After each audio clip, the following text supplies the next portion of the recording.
It's a pleasure to open this debate under your chairmanship, Mr Austin.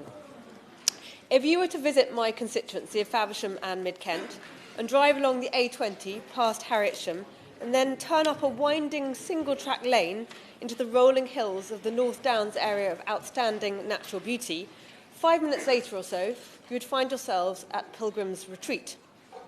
This is a beautiful spot, surrounded by fields and woodlands. There's hardly another building to be seen other than the park home site of Pilgrim's Retreat.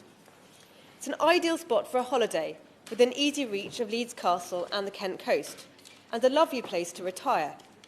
That's the dream that a number of my constituents gave their life savings to buy into. But the reality is a long way from the rural idyll they were hoping for. Some have spent a six-figure sum on a park home that they believed they could spend the rest of their days in, only to find that they have in fact bought a holiday home. That means they do not have the same status as permanent residents and leaves them vulnerable to exploitation. Some have arrived at their new property but found they're unable to get in because there's no path or steps up to the front door. And the site owner, Fred Sines, who's a man with a record and has been mentioned in this House previously, I'm told has then demanded thousands of pounds in cash to fix the problem. I'm also told that he's hiked pitch fees overnight with little warning, and I'm told there's a culture of fear and intimidation at Pilgrim's Retreat, with people being banned from using facilities like the club room and threatened with having their property demolished. And all the while, they've been paying council tax to the local authority, even though they're not permanent residents. Mr Austin, I recognise that leisure park homes or holiday homes are a significant part of Britain's tourism industry. They're often located in beautiful rural or coastal settings and can be an important driver of the local economy when used for their true purpose of holidaying.